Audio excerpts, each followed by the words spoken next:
City. Gota was the toast of at least half of Bristol as he scored all three in City's demolition of Wigan. A neat header for the first. The second is a sweet left footer.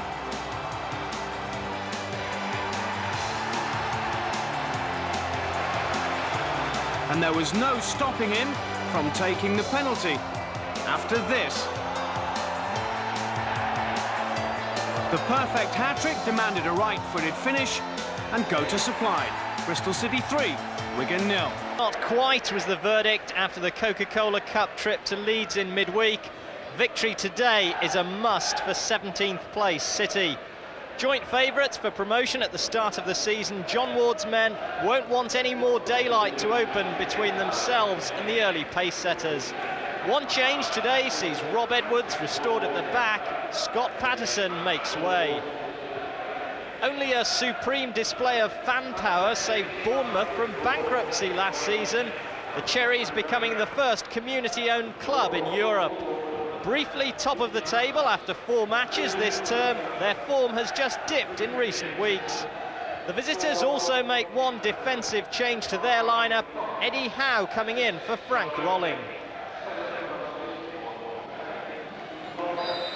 It's Bournemouth in a change kit of navy and yellow who get the game underway.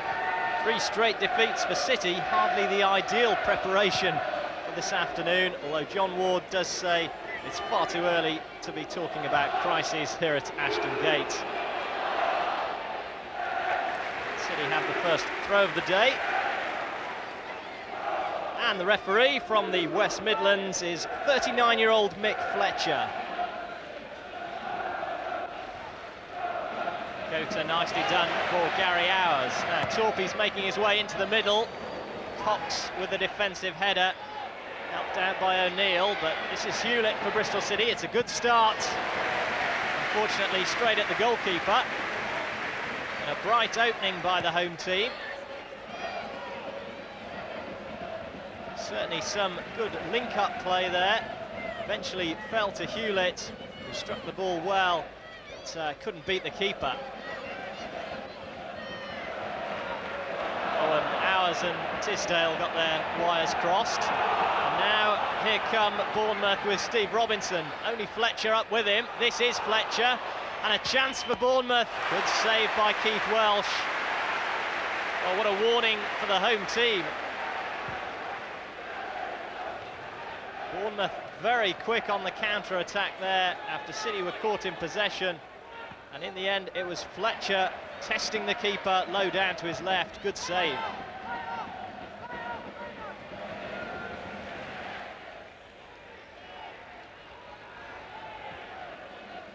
Gota with a lovely back heel, releases Tinian. Torpy wanted it first time, instead it's back for Gota.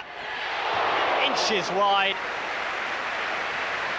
Well, he's on fire in front of goal at the moment, Sean Gota.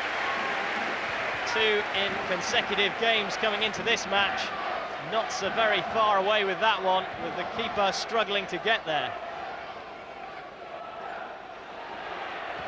Still Tinian prompting his team. Hours against Vincent, help from Carey. Torpy leaps. And Tisdale! Was deflected behind. It was very nearly his first goal since arriving at Bristol City from Southampton. Always difficult to keep the volley down, and that one just took a glance off a Bournemouth player and looped over. Gota quickly closed down. Welsh his line to collect and quickly bowls it out far side for Edwards to launch another City attack. Now Hewlett's gone on ahead down the line, well spotted by Mickey Bell. Might need some support. In comes the cross. Keeper struggling. Hours, and Gota must score and does. Well, you felt the break had to come, and it was odds on Sean Gota getting the opening goal. In the end, it was easy as you like, really. A little side foot into the net, and Jimmy Glass left to hold his head in shame, really, because it was his error It let in City's top scorer for his 7th of the season. Bristol City ahead.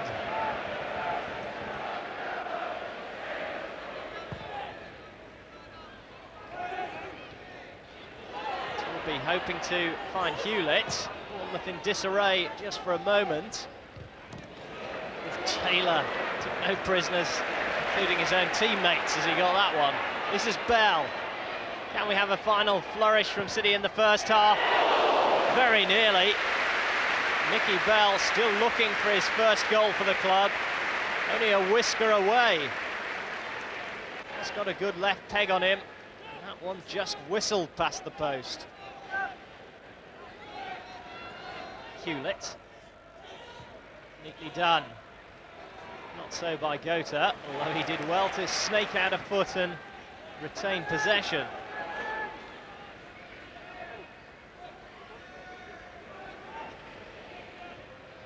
Carey to Tisdale. Torpy now to Hewlett. Well, he had to take it early, Matt Hewlett. It's not his best side, his left foot. But, willing to swing the boot and try his luck. Just clearing the far post.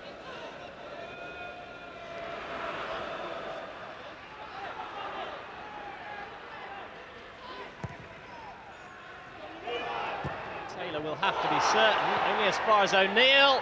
Chipped towards the empty net. Well done, Lewis Carey.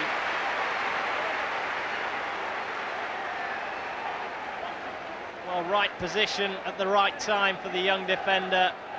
City almost caught out. And that's a lifesaver by Lewis Carey. Beardsmore now forward towards Fletcher. Young on the overlap. Just flicked off Hewlett's toe. Corner for Bournemouth.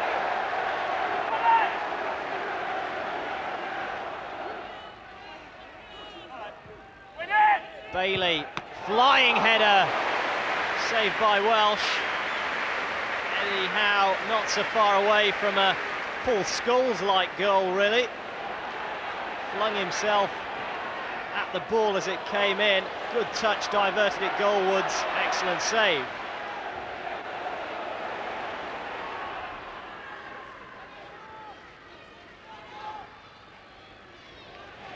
Tisdale will make this.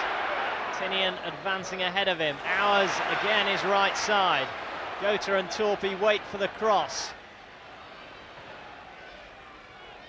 They're still waiting. Tinian. Now it's into the penalty area. It may break for Gota. Good save. Don't know how much the keeper would have seen of that. And his positioning was spot on as Gota swiveled, kept it low. Glass plunged on it down at his left-hand side.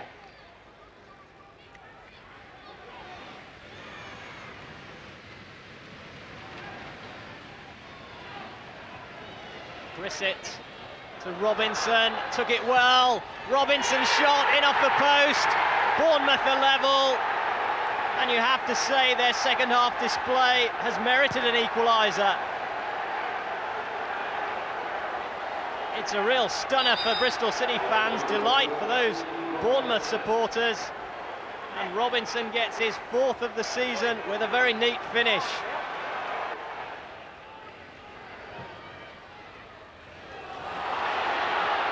Torpy bearing down on the goalkeeper. Now, did he take that out of the area? The assistant is flagging. That could well be a Bristol City free kick. There's about a minute left on the clock. The ball right on the edge of the penalty area. Tinian to take.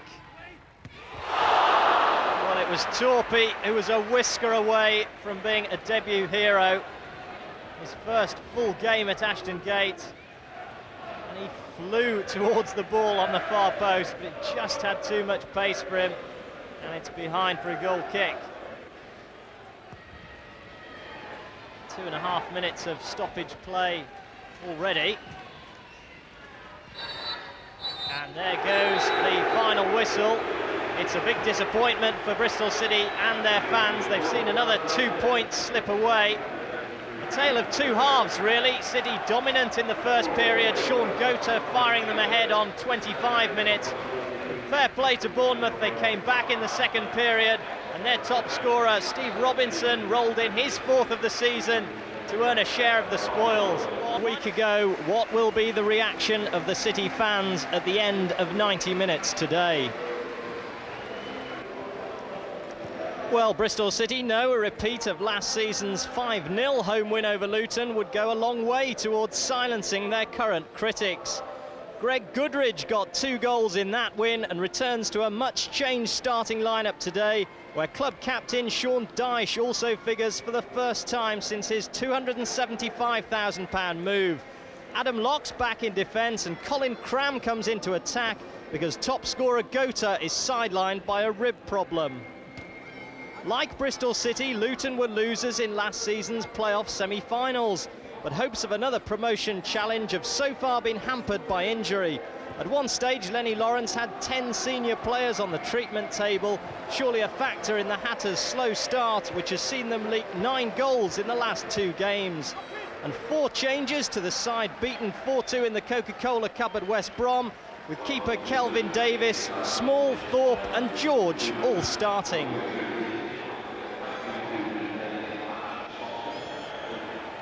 It's the home side who get us in motion in this meeting of the pre-season joint favourites for promotion, but at 19th and 23rd in the table respectively, they're both underachieving just now.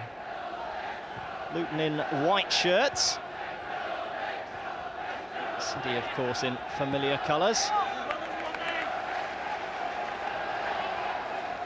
And taking charge today, Manchester referee Eddie Lomas.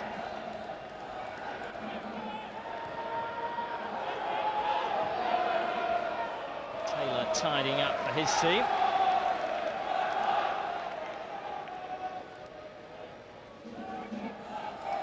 John Ward persisting with his 3 centre-backs formation.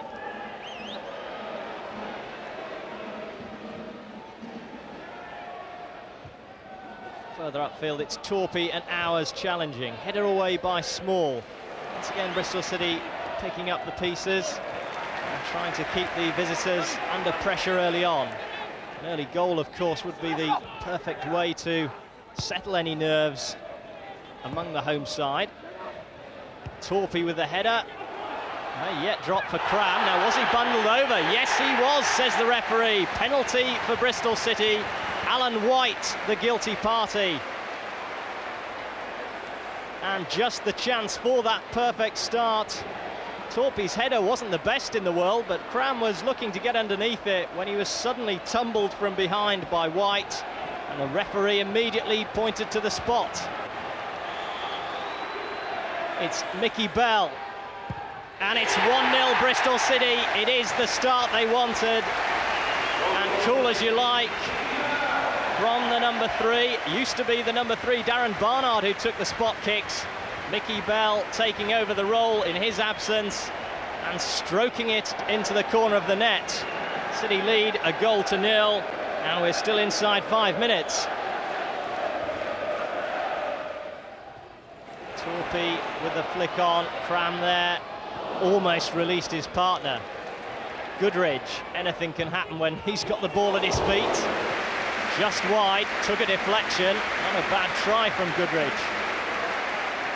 Waddock dropping deep to get the ball, but just getting himself into trouble. Hours, who quickly closed down the space, then lost out to Evers. Fighting away, though, the City players. Certainly no questioning the commitment at the moment. Bell with a shot. Well, it was always difficult to keep the ball down. One of those where he would have wished it maybe dropped a bit quicker, had to swing the left boot, and always rising over the top. Dyche drills it forward. Bell had to change direction to collect it, but he's done so, and now he's found Tinian. Now he can deliver a good cross. Torpey's there, and again, and it's somehow gone in. It's not the prettiest goal ever, but Steve Torpey won't mind that. And Bristol City and their supporters celebrate a 2-0 lead. was a super build-up which deserved a goal. Tinian's cross was perfect, the header was scrambled away, and somehow Torpy managed to just nudge it over the line at the second attempt. Valiant effort by the defender, and nothing he could do to prevent Bristol City going into a 2-0 lead.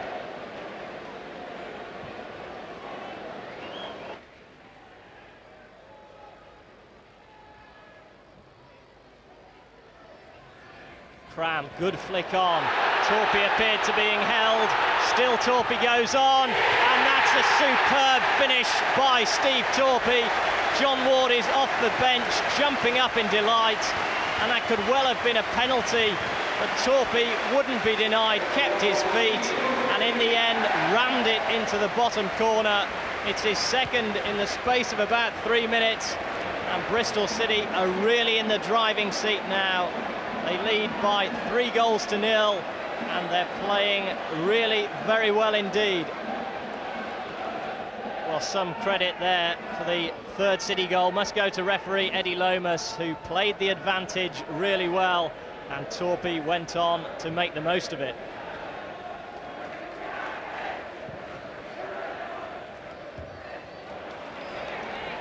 Bell will keep this in. And delivers a good-looking cross. Torpy's header. Goodridge, brilliant save by the goalkeeper. Well, that was right out of the top drawer. Excellent strike by Goodridge. He must have thought it was banned for the top corner. And what about that for a stop by Kelvin Davis? Really top-class stuff.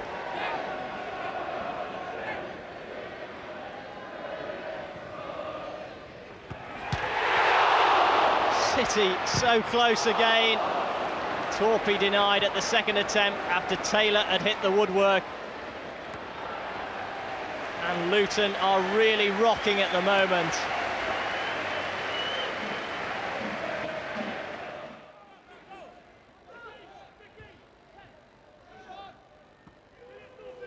Well, Thorpe's lost Dyche for a moment. Still Thorpe. Past another, Tony Thorpe. Good save by the keeper.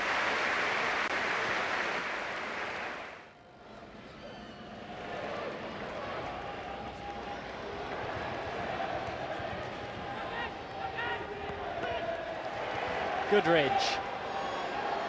Away from Davis, still Goodridge. Can he go all the way? Good save once more. I think the ball was out of play for a corner. Well, both goalkeepers distinguishing themselves in a matter of moments.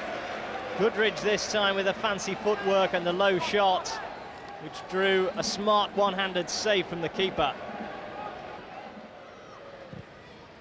Back in from Taylor. Now that slip may let in Goodridge. Two in the middle. This is Greg Goodridge. Off the crossbar. Well, Bristol City could be out of sight by now, really. Goodridge did everything right. In the end, he opted for power rather than placement and smashed it against the goal frame. I think the bar is still reverberating as Goodridge hurls in a long throw. Header on, another superb save as Davis denies Torpy his hat-trick. Well, fair play to the young goalkeeper. He's been under siege, but he's pulled off some tremendous stops. None better than that one to deny Steve Torpy.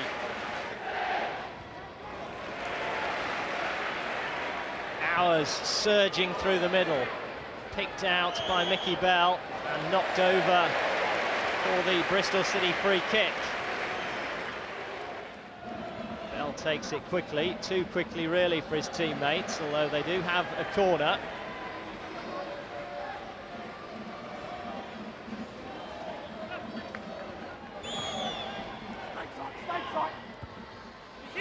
Header again has hit the woodwork. How unlucky can you get?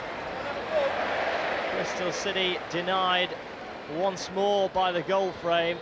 It's about the third or fourth time this afternoon as the Luton goal leads a charmed life.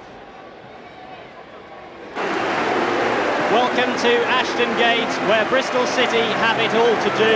They've not reached the third round of this League Cup competition in the 1990s, and they'll need something special tonight to overturn a 3-1 deficit against Leeds United. It was striker Sean Gota whose away goal at Elland Road handed Bristol City a lifeline in this tie. But he's a notable absentee tonight, still suffering from a rib injury. More bad news this morning with fellow frontman Colin Cram flying home to Scotland following a family bereavement. At least there's a newfound confidence in the players following the 3-0 win over Luton, and an early City goal could make it very interesting. This is a Leeds lineup packed with international talent, and one which seems to be playing better away from home. With Premiership wins at Sheffield Wednesday, Blackburn and Southampton to their credit already, George Graham's men must start as hot favourites to progress to the next round. 3 changes from the weekend win over Manchester United, with Molinar, Boyer and Hasselbank back in the side. So it's Leeds in a change strip of all yellow who get this second leg underway. Remember, a 3rd round trip to Stoke City and their new Britannia Stadium awaits the winners of this tie. It's a tall order for City, but remember, a 2-0 win after extra time would see them through. They're on the defensive early on, Taylor with the clearance.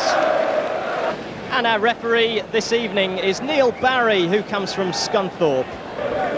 Hasselbank. First touch for Boyer, but he's dispossessed by Dyche for Bristol City. Torpy with a cushioned header. Wasn't expecting the return, which Robertson intercepted. Referee didn't fancy that challenge by Dyche. And within the first 2 minutes of the game, we're going to have a yellow card. Dyche protests his innocence. The Bristol City skipper has made his mark on this game in the wrong way. And Goodridge trying to shake off his marker. Always has a trick or two up his sleeve. Tinian's available on the left if he wants, tried alone. And perhaps he should have taken the easier option. But no lack of confidence from Gregory Goodridge. On by Kelly. Returned by Doherty to Goodridge. Now Tinian might be in behind the Leeds defence. Weatherall comes across, Torpy's in there. Nigel Martin was alert, as he needed to be. Former Bristol Rovers goalkeeper, of course, Martin, so he'll be at home in these surroundings.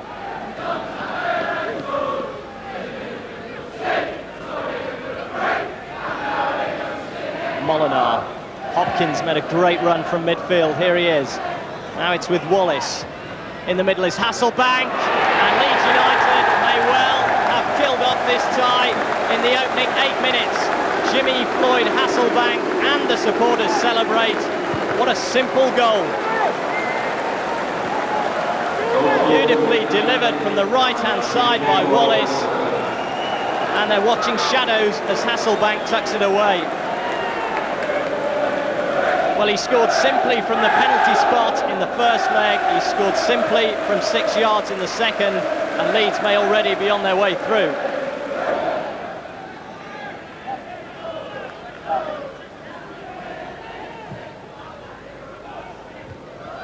Weatherall this time with the clearance, and now it's Molinar for Leeds. He's lost his footing as he went to make the pass. And this is Goodridge. For Bristol City, Hours wants it right side, Goodridge goes alone. And again, it was perhaps the wrong decision.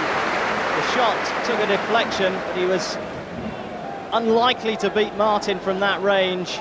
Hours was screaming for it. Comfortable save for the keeper. Whoa, hey, David! Well, George Graham still barking out instructions to his team, but he surely must be a lot happier about the situation now with his team 1-0 up here, 4-1 on aggregate. Spread wide left side for Tinian. Now it's Mickey Bell, chance for Bristol City. Again, Martin denies them. But again, it was a disappointing cross by the wing-back. Great build-up play, but the ball needed to be cut back further from the keeper. It's too easy for him. Leeds are looking a bit dodgy at the back. Goodridge again flashes one wide of the far post. and perhaps this tie isn't over just yet. Certainly the home fans have found their voices at last. Goodridge it was, the little step over, just too far wide. Bristol City assistant manager Terry Connor there, John Ward also in the foreground. They've got a lot to do to turn this round for their team.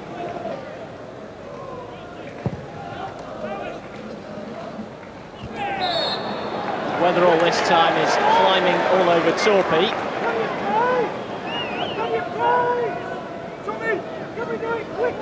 Scored the first goal of this cup tie, of course, David Weatherall. Elland Road, now he's got to defend. It's a long way out, but Brian Tinian looks as though he may fancy a pop at goal. There are only two men in the Leeds wall. Tinian tries his luck. Martin watched it all the way.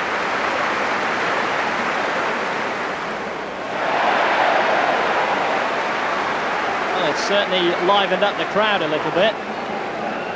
It's a good strike, pace and bend on it. Martin had everything there.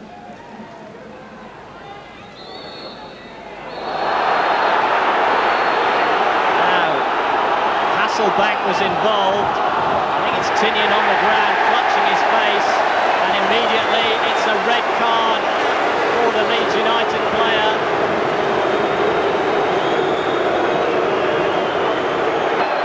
What an explosive start to the game for him. He scored a goal, and already, with less than half an hour on the clock, he's heading for an early bath. It's certainly an elbow, and I don't think he can have any complaints.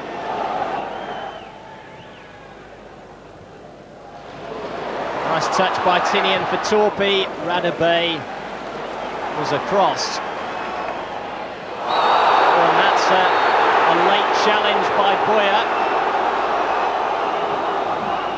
And immediately the referee wants a word here. Well, Doherty was simply too quick for him.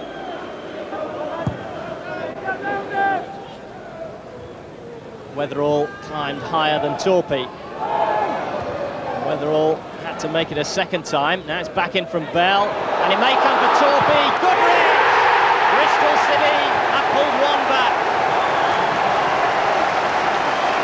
Well, it's perhaps not too late for them, especially with Leeds a man short. Greg Goodridge enjoyed the moment. He got 7 goals for Bristol City last season. He's underway again this year. Hours with a flick on which deceived everyone, and Goodridge fired it home. Martin's been unbeatable recently for Leeds. Nothing he could do about that. Hours.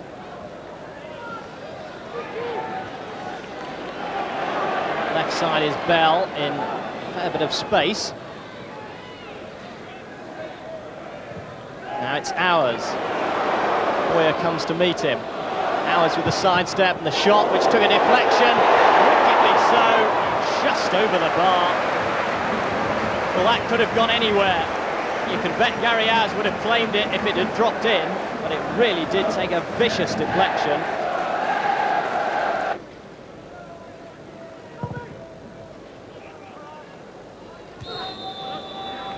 Well, that's the last action in an explosive first half, really, with Jimmy Floyd Hasselbank, both hero and villain for Leeds United.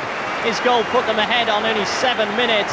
Then he was sent off after 29, leaving Rob Wallace there, the lone striker for Leeds.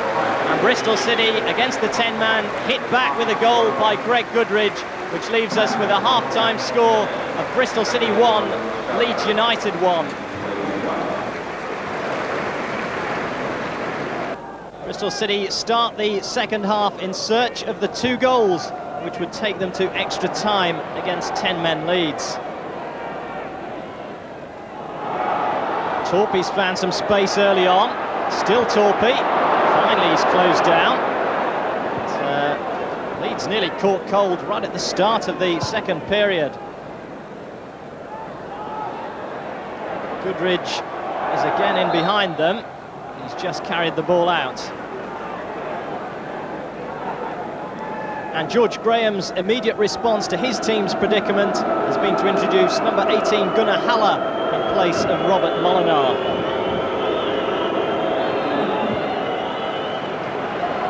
It's Adam Locke on the far side for Bristol City. Into Gary Hours. 3 yellow shirts around him. Robertson told to get back on his feet. Gary Hours is suggesting the Leeds man's made a meal of it.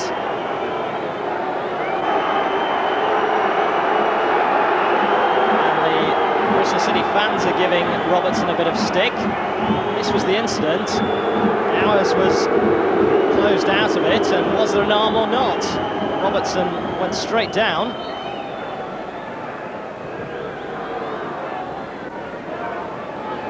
No action taken against Gary Hours, other than a free kick, and here come Leeds on the counter.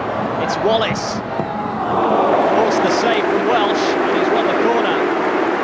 And that'll be Leeds' best ploy in this second half, a rapier thrust on the counter. Kelly with the corner. They all missed it. Boyer will retrieve it.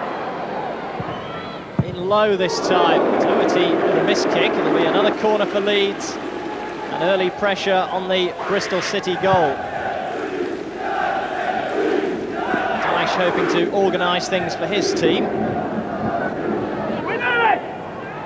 It's aimed towards Weatherall. It's crowded out. Shoved by Hopkin, who's not happy at all with the decision, and may well have talked himself into the book. And Leeds will do well not to lose their cool here. Captain joins the growing list in referee Barry's notebook.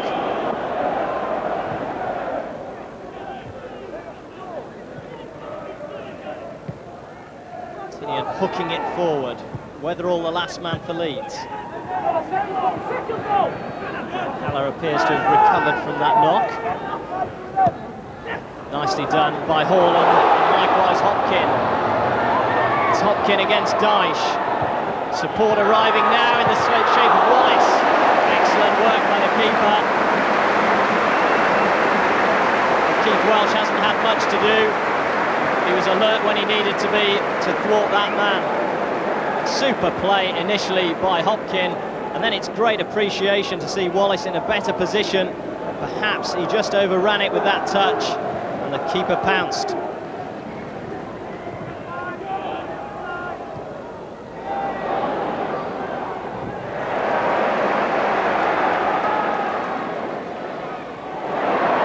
Now Goodridge has slipped his man. Still going, Greg Goodridge. Not too many in the middle. Again, it's a disappointing cross anyway. And even had Martin not been there, there weren't too many red shirts. So quick was Goodridge that Bristol City couldn't get there to support him. Easy take for the keeper.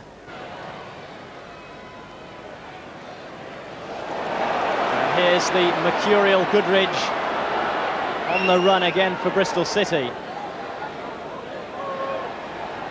Too many colleagues in support. Settles for the throw.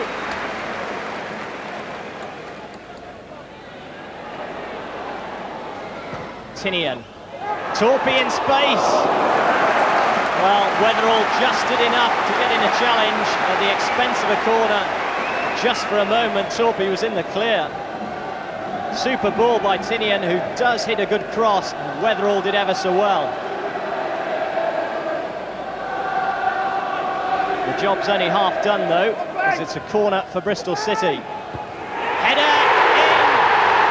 It's Sean Taylor, and Bristol City are right back in the tie.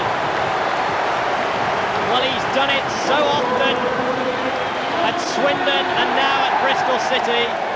A big centre-back, a real handful at set pieces, and he sent those fans into ecstasy. Again, it was Tinian with the delivery, and the powerful header just clipped the bar on its way in.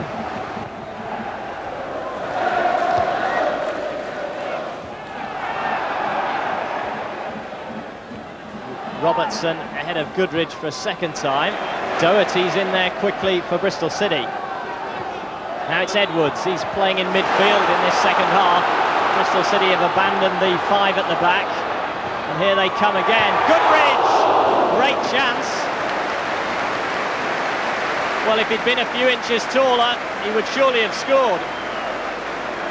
You fancy if that had been Cram or Gota, they might have done better with a header. Instead, it's over. Dominic Barkley, a striker, will come on. Number 10, Tom Doherty, at the end of his first full start in a Bristol City shirt, makes way. So it's a striker for a midfielder. Positive stuff from Bristol City. They do need one more goal to take this tie to extra time.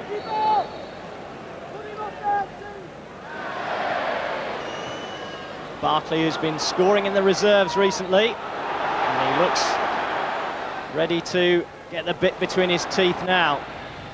Kept in play on the far side. In fact, it was already out for a corner, for a goal kick rather. Goodridge just unable to get there.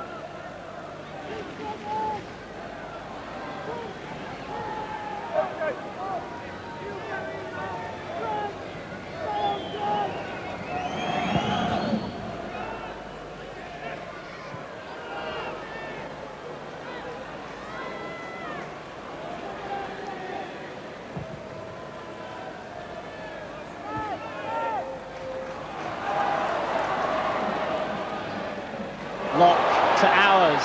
This is promising. Radabey's there again. It's a Leeds ball.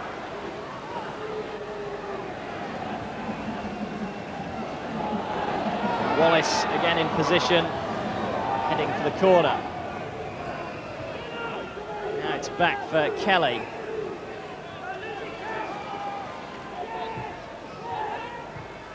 Oh, nice play. Hopkin to Boyer.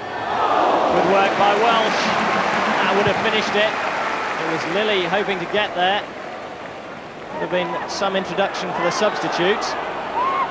Lovely link-up play. That's a good ball, and well played the keeper. Torpy's willing to challenge. Barkley's there. Got 2 yellow shirts around him. He's looking for a corner.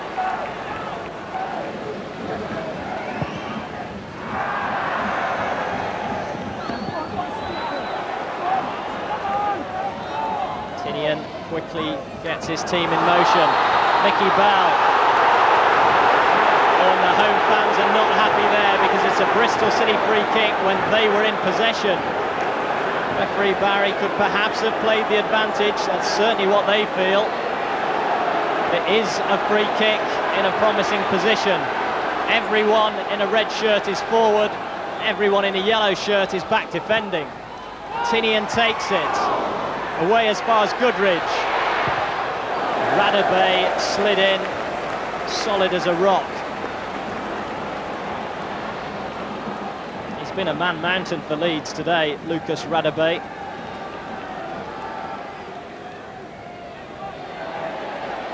Hasn't quite seen his team home just yet. Torpy's flick on, Hopkins defending, Dyche! Great strike and a super save by Nigel Martin.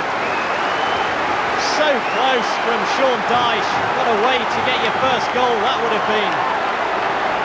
A header away, dropped perfectly for Dyche. He hit it true and Martin's fingertips took it over.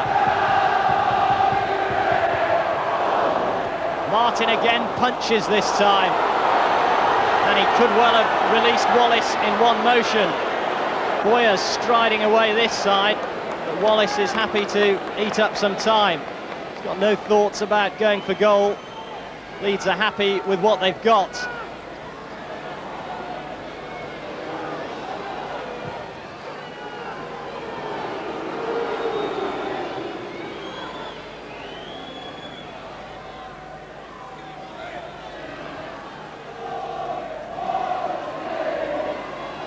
Hopkin.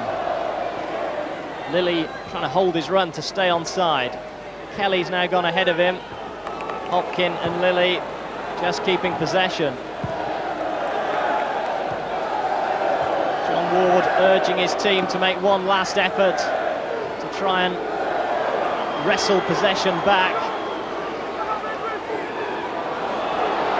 There's nothing more he can do. Dyche very nearly got the goal they needed. Right now, it's Leeds happy to keep the ball in the Bristol City half. It's all over, and it's Leeds United who go through, but they made it so difficult for themselves. Sean Taylor there got a goal for Bristol City, which on the night gave them victory. John Ward shakes hands with George Graham. It's all over as far as Bristol City are concerned. Leeds United will play Stoke in the next round. Final score on the night, Bristol City 2, Leeds 1. It's Leeds who go through on aggregate. Extremely close in the end. Yeah, we put on a super night. I said when the draw was made and we got Leeds United, and I thought, oh, it's a pity away from home, but we did say, look, if we can go up there and get something and put on a really good night at Ashton Gate, then the whole thing's worthwhile, and we've managed to do that. Even though we came in 3-1 down, there's been a good response from the crowd, there's a good response ticket-wise, and the players have been absolutely magnificent, and there's a nice big smile back on the face at Ashton Gate from everybody. I'm sure going into the game you were hoping maybe for a 2-0, yeah. And the worst possible start really to concede an early goal. Yeah, and it was received in silence, you know. It took a few seconds. Was it really gone in? Because we weren't certain, but yeah, we didn't need that. That was then a big test for the players and a big test for the crowd, but everybody came through, and there was obviously the sending off incident which sparked things off a wee bit. And then we had to break down some really tough defenders, and George Graham, you know, is renowned for that. So to come through and win in an exciting way that we did and win the game, although as I said, it wasn't quite enough, as it was really good for our team and obviously bodes well for the future.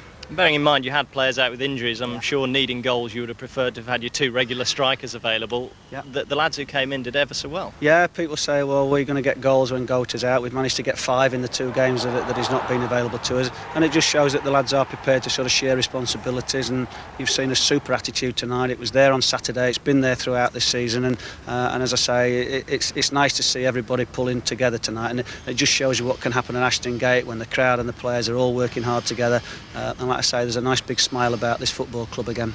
Well, George, I'm sure that was a lot closer than you would have desired. Yeah, I think we got off to a great start. Tremendous breakaway from Rod Wallace and a good finish by Jimmy. But then I didn't see the incident. It was a free kick for us. Jimmy obviously retaliated. I'll have to see it first, but if he raises his hands, I won't have any sympathy for him. And then we were under a lot of pressure. They scored right before half-time, and they played very well, actually, City. It's very hard to judge how we played because we were with 10 men the whole second half. But we dug deep. We dug deep in the second half. But I think the United game took a lot out of us tonight, and then going down to 10 men, it was a problem. There were some towering performances. I think Lucas Radebe, particularly at the back, stood firm. Yeah, I think he was a man of the match. Well, man of the match for me, you know. I'm being biased there, but I mean, yeah, he was outstanding. His tackling, his competitiveness, it was excellent tonight, you know. And but we were pushed back in the second half, being a man short. And to be fair to City, they pushed us back, did very well. They looked very good at set pieces. There was a lot of movement. No, they looked good. It prevented him fielding his first-choice team. But there was plenty to answer the critics in a committed performance at Roots Hall, which began with teenager Tommy Doherty showing the confidence to shoot from distance.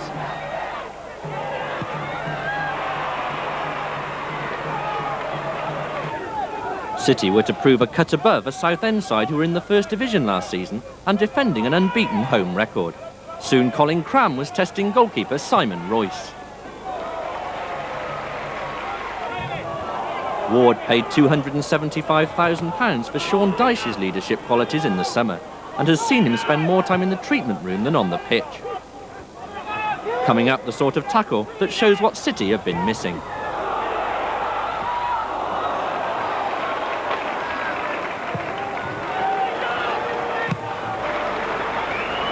Mark Shale's recovery from knee surgery meant that Ward could at last field his planned central defensive trio. And it was Shale's forward pass which led to Cram being fouled within striking distance of goal.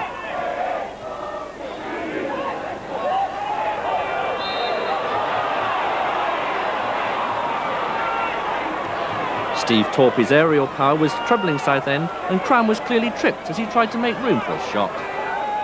Cue Mickey Bell for a free kick of Premiership quality.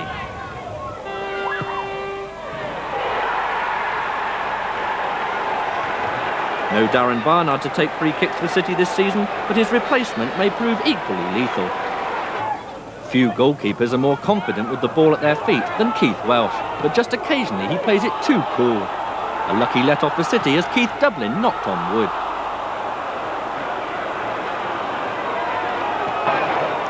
The second half saw City ram home their superiority with some of their best football of a disjointed campaign. Brian Tinion's determination set up their second goal on 56 minutes, as former Southend player Adam Locke found he still had an ally in the home camp. Julian Hales with the sort of own goal that leaves you looking for that proverbial hole in the ground. With young midfielder Dwayne Plummer and Sean Goater on as late substitutes, City went looking for more goals. How Locke would have enjoyed seeing this effort hit the back of the net on his return to Roots Hall. Welsh had enjoyed a relatively quiet afternoon, but when needed showed himself to be on top form. Dublin's through ball almost allowed substitute Andy Thompson to reduce the arrears. Sean Taylor's mighty clearance ended the last threat to City's goal, and soon home fans were signalling their displeasure over Southend's display.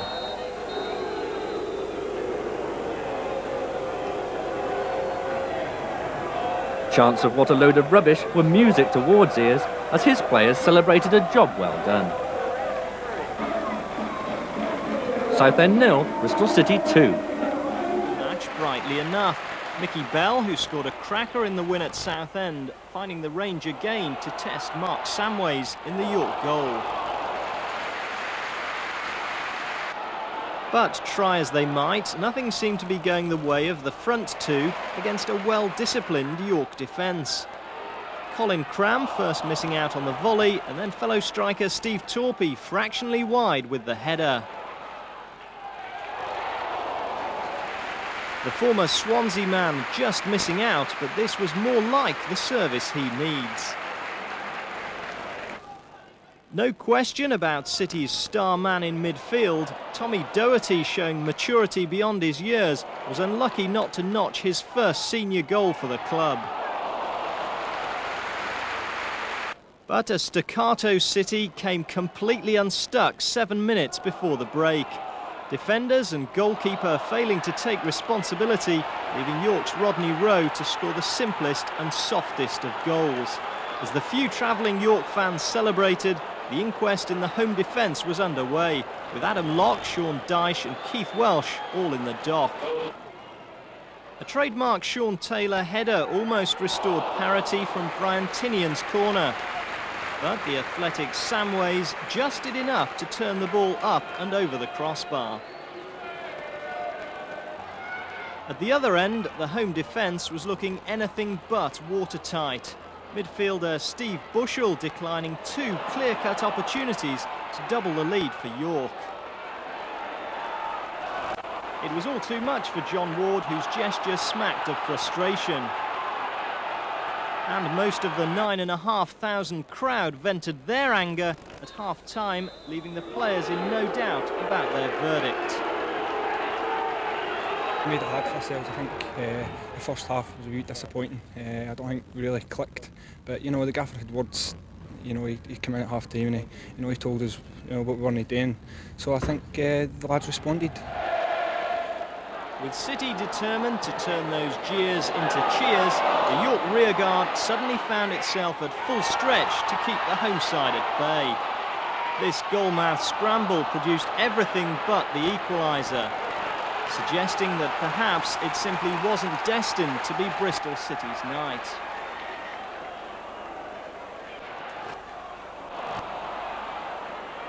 In the end, it was another defensive error which opened the door, Cram making the most of his good fortune to make it 1-1 in the 68th minute.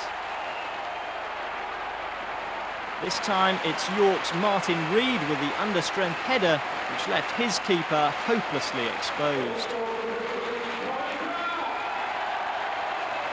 City at last had the taste for it. And one superb second-half move deserved a much better result. York defenders were chasing shadows. This time, Cram's effort was just off target. The home fans had been clamouring for substitute Greg Goodridge to get his chance, and they were doubly delighted when his cross produced an 81st minute winner. Steve Torpey's bullet header finishing the job. The relief amongst his colleagues was plain for all to see.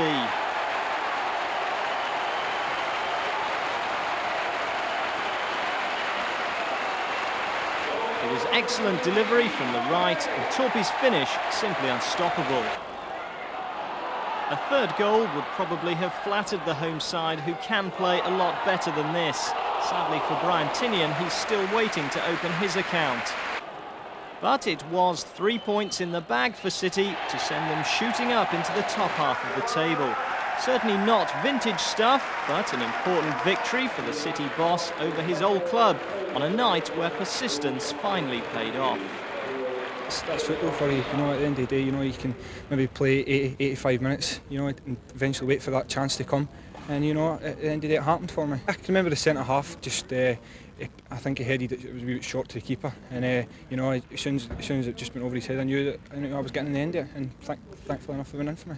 2 wins on the bounce now, another home game to come in midweek. I mean, this is the time now to really get things going and get the consistency that perhaps been the only thing that has been lacking so far. Yeah, I think we've been a wee bit inconsistent this season, but at the end of the day, I think we're getting there.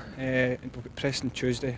It's going to be another hard 90 minutes, but I think we can come through it and get 3 points in as well. And as one of the newer boys at Ashton Gate, I mean, do you get the feeling that things really could happen here? Because once the crowd get behind you, it's a great place to be playing football, isn't it? Yeah, it's once. Yeah, you're right. Once they do get behind you, but it's hard to get them behind you.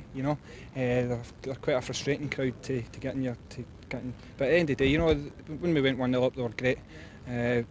After the game, they were great as well. So, but as I say, it's a hard place to to get the fans on your side.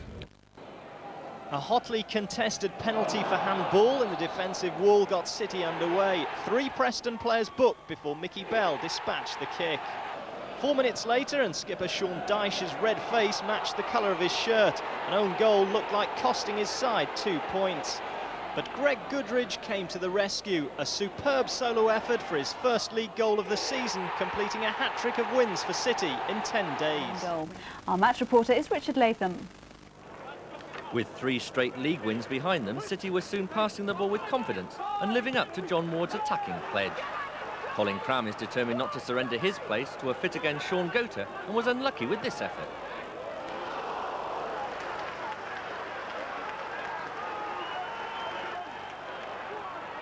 Teenager Tommy Doherty has made a big impact during his first run in a City shirt.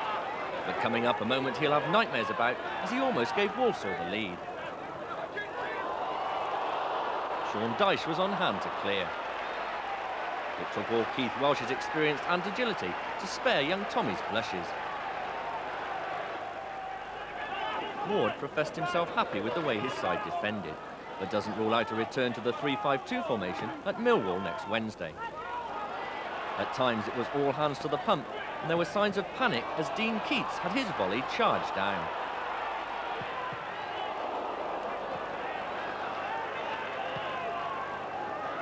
But Doherty was soon snapping away in midfield again, and one thing City are becoming adept at is turning defence into attack.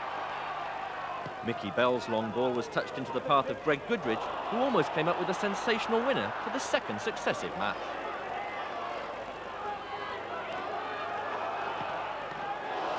A terrific save from James Walker, but watch how Goodridge's quick feet set up the shooting chance.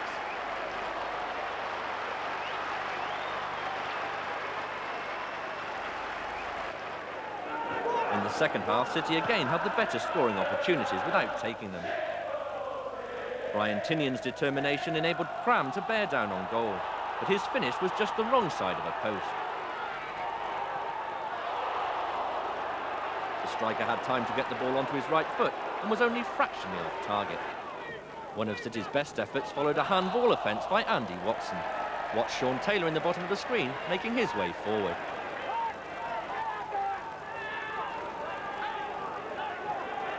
Mickey Bell soon summed up the options and found Tinian with room to cross. Up popped Taylor to force another brilliant save from Walker. In slow motion, the save looks even better, but City's good run continued with a valuable away point. In the table with victory over Bristol City. But it wasn't to be their night. Former Millwall apprentice Steve Torpey gave the visitors the lead after 8 minutes. Nigel Spink badly let down by some slack marking. Millwall were guilty of more bad defending 8 minutes into the second half. Adam Locke's timing, power and precision was too good for Spink. Bristol City climbed up to 3rd place.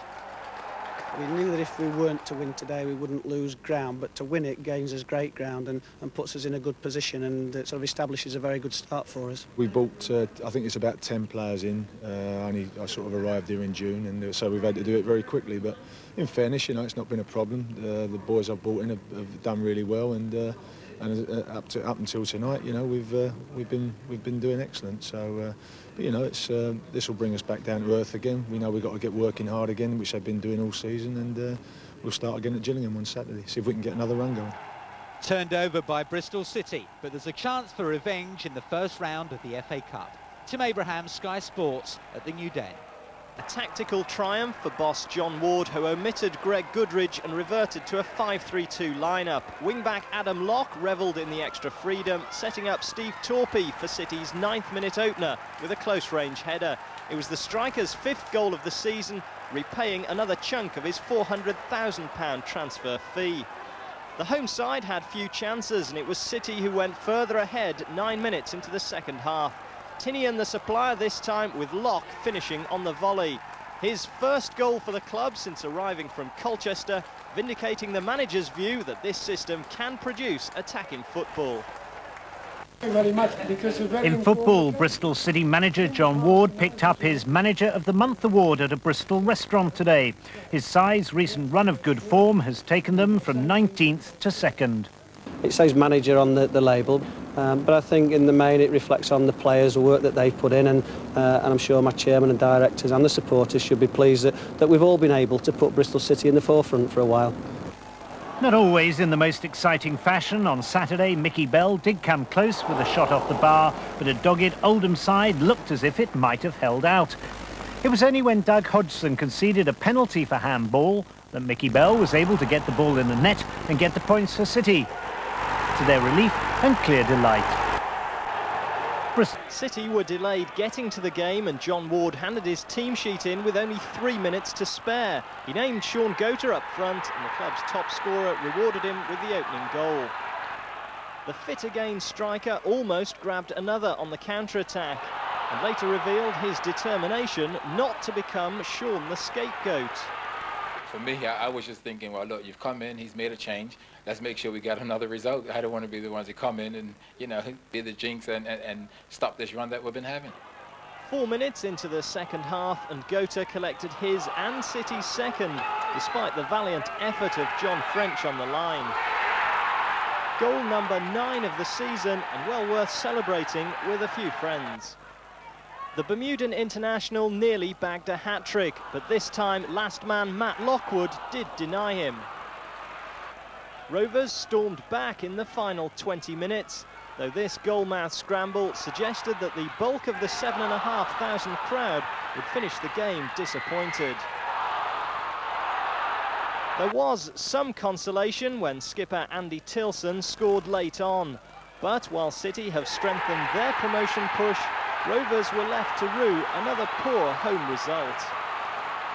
Joy sort of coming into these games, you know, because I know how much it means to the people who are watching. So they put great emphasis on this one game, whereas I've got to look at an overall performance. And to get 3 points in any game is very pleasing for us, and obviously for our supporters it's a bit nicer here. But from my point of view, I'm just pleased we've won another game. He was celebrating his 36th birthday and received a warm welcome from Brentford fans. Bristol City were about to spoil the party. Griffin Park was the scene of City's demoralising promotion playoff defeat last May. Now it's Brentford who are suffering depression, and Sean Gota was soon gunning for revenge.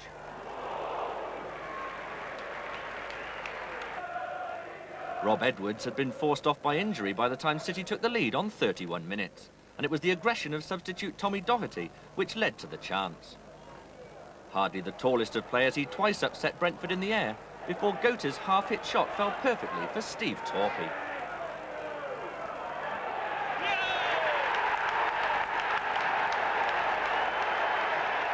That's 6 goals now for City's £400,000 summer buy, making up for lost time after that shocking opening day head injury. Sean Taylor's strength at the back set up the move for City's second a minute later. Mickey Bell, back after missing the Bristol Rovers game with a calf strain, combined well with Torpey down the left. But it was Brian Tinion's precise chip and Matt Hewlett's strength which set up Gota for his 10th goal of the season.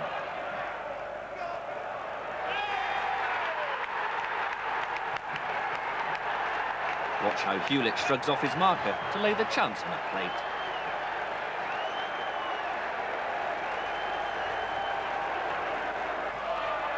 A half-time pep talk from Adams meant Brentford started the second period in aggressive mood. Carl Hutchins' tackle on Doherty left the City youngster writhing. Doherty was lucky to escape serious injury, and referee Paul Danson had little hesitation in reaching for the yellow card.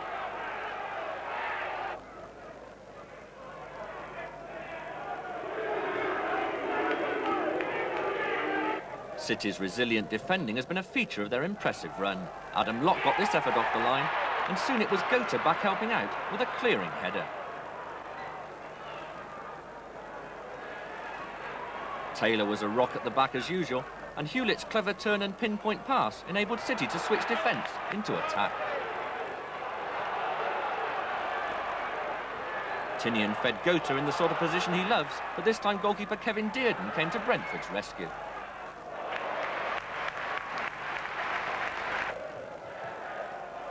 From the resulting corner, Taylor was denied by the quick reactions of Brentford's Ija Anderson.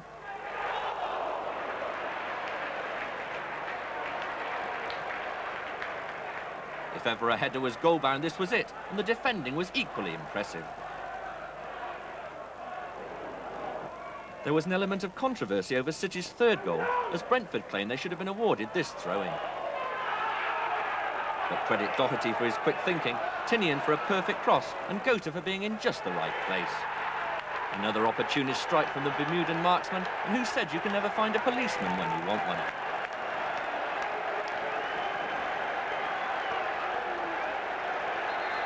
Tinian's left foot has been the provider of so many City goals, and Gota knows just what to expect. Hewlett is revelling in his recall to midfield, and Bell's attacking wing-back play created City's fourth goal. Gota's header was only half cleared, and Doherty scored at the second attempt. What joy for the Bristol teenager at his first City goal. Doherty's a real terrier, and he just wouldn't be denied.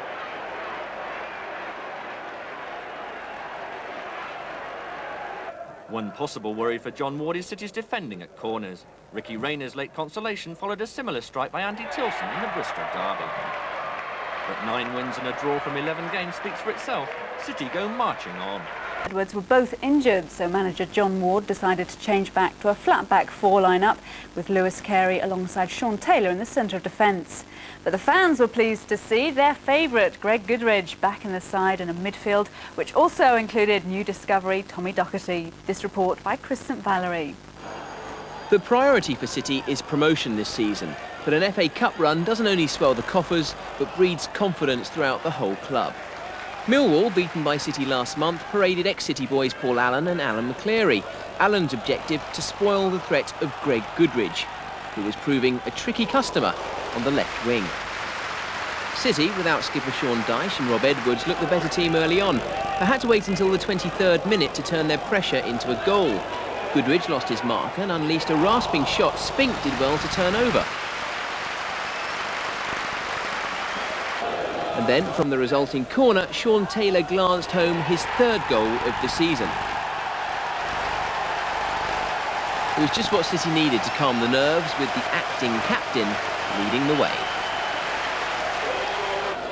He could have made it 2 just 5 minutes later, again Tinian with the corner, but this time Taylor's angles were just a little bit wrong.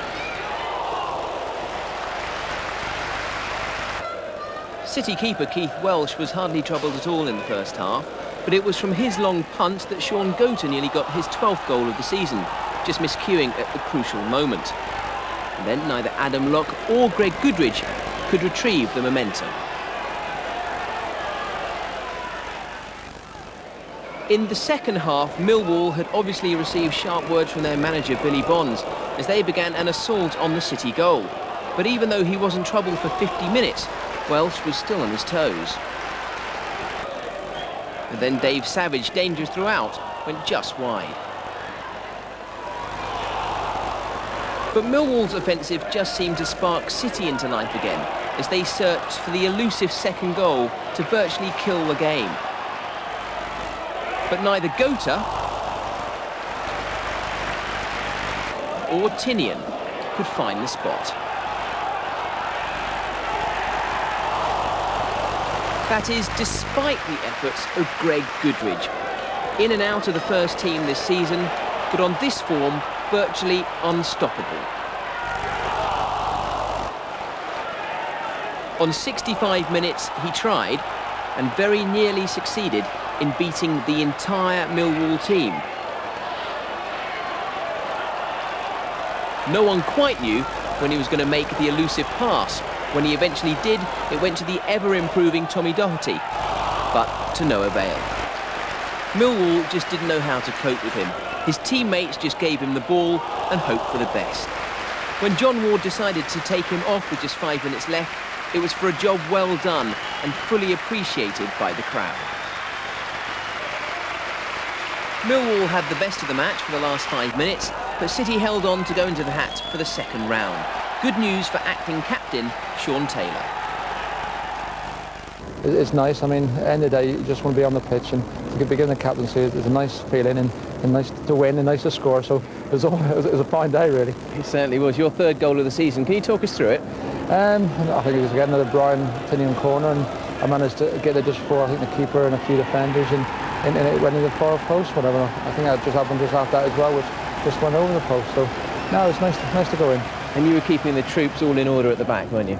Well, like I say, it's not one individual, it's a team game, and I mean, like I say, Keith's behind us, and he didn't have necessarily a lot to do the last few games, but he kept us on our toes near the end, but as a team in the back forward, and really as a team, we defended really well and looked good, like you say, when we were going forward as well. Now tell us what it's like to play at the back with Greg Goodridge in the side on the left wing, because he had quite a sensational second half especially, didn't he? Did very well. I mean, when Greg's on form, there's not many people around you who can stop him. He gets the ball and must be murdered as a defender running at you, whatever. On this day, like you say, he showed in the second half what a good threat he is, and I think now he knows himself. He got to do it consistently, like every week, whatever. But on performance today, he did exceptionally well. As his teammate, do you know what he's going to do next? No, which is probably not a bad thing or a good thing. I mean, sometimes you wish he'd probably lay it easy, square or short pass, but he's that person where he knows in his own mind what he's doing possibly, and then just get on with it, really. Seeking their 6th successive win, City thought they'd made the perfect start, but Sean Goater's second-minute effort was scrubbed out for offside.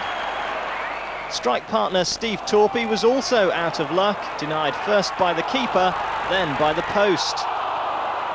City kept the pressure on, but defender Adam Locke couldn't make it count. Skipper Sean Taylor scored in the Cup on Saturday. Defender Paul Williams prevented him from repeating the dose. The breakthrough came when Mickey Bell curled home a 32nd minute free kick, City's biggest gate of the season into party mood. 2 minutes later, an action replay without the slow motion. Bell's 6th goal of the season, giving City a 2-goal cushion. Plymouth, relieved to still be in the contest, pulled a goal back 8 minutes from time through Carlo Corazin. Winger Greg Goodridge strained every sinew to provide a grandstand finish, but City deservedly took all 3 points to stay hot on the heels of leaders Watford.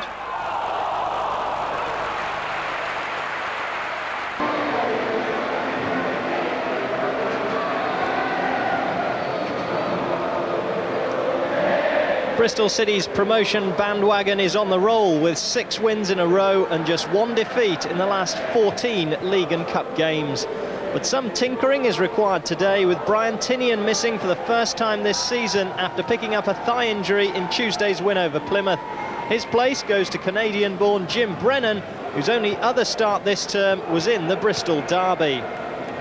Wycombe narrowly avoided relegation last season, and a poor recent run, no win from their last 6 games, suggests it could be another tough campaign for the Buckinghamshire outfit.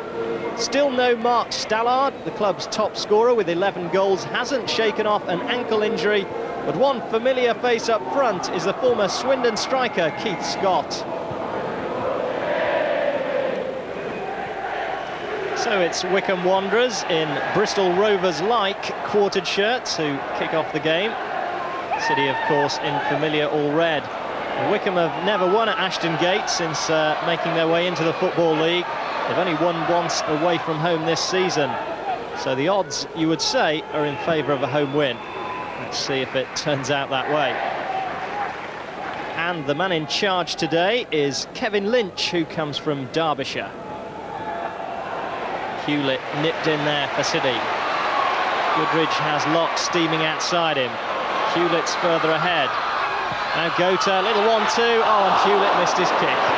Oh, what a shame. It was a super move. Really did carve open the Wycombe defence, and all it needed was the finish from Matt Hewlett. Well played by Gota to find Goodridge. Wycombe back off, and the deflection perhaps saved them. You really can't afford to let Greg Goodridge torment you like that. Bell's kick, cleared by Scott. And now back with Bell. Goodridge once more, lovely turn. That's created a bit of space for himself. And a good save by Taylor. Difficult one for the keeper because it bounced just before him and off the greasy turf. His handling had to be secure.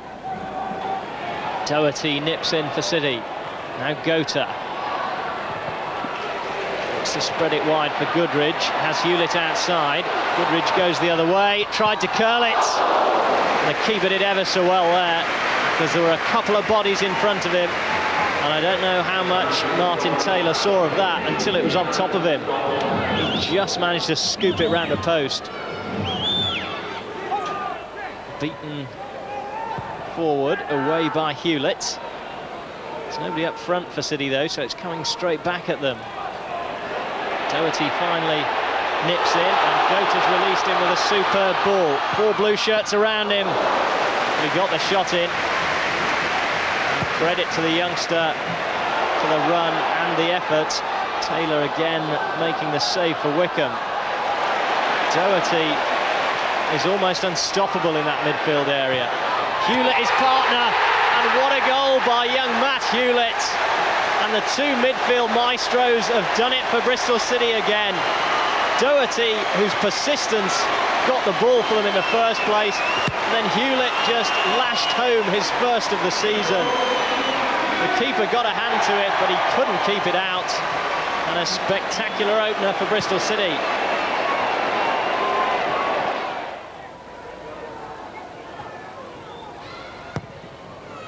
Rather subdued start to the second half. Both sides just trying to find their feet again. Now Hewlett bursts forward for Bristol City, and that's a superb save by Taylor. He really was the last man as far as Wycombe were concerned, and he's back in action again with a brilliant stop from Gota. Well, all of a sudden the game comes to life, and twice in the space of a minute Martin Taylor is Wycombe's saviour.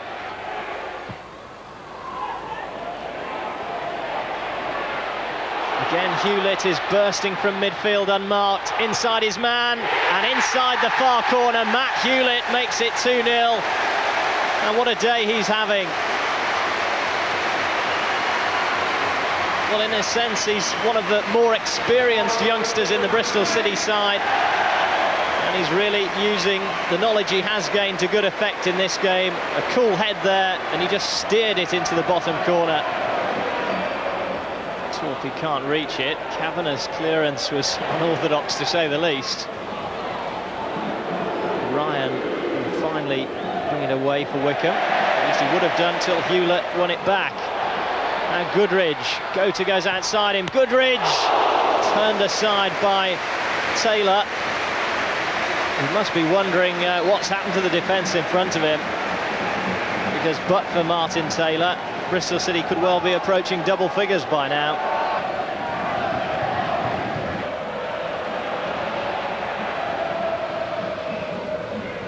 Gota. He's peeled nicely off his man. Waited for Brennan to join him. First time ball into the middle. Keeper was hoping to collect, but the defender took it from his grasp. And the pressure's still on. Now Bell is hauled to the ground by Jason Cousins, who can have no complaints whatsoever about receiving a yellow card. As blatant a foul as you'll see.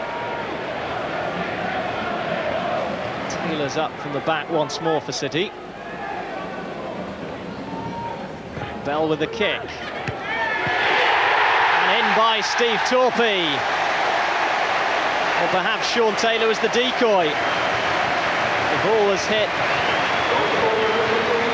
perfectly onto Torpy's head. And he just nodded it between keeper and near post to make it 3-0. Torpy's 7th goal since joining Bristol City. And surely it wraps up the 3 points.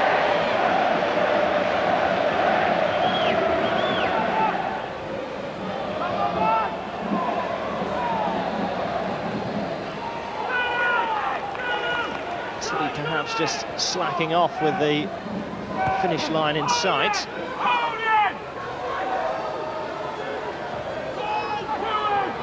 Kavanagh off the hand, and a penalty kick for Wickham, says the referee.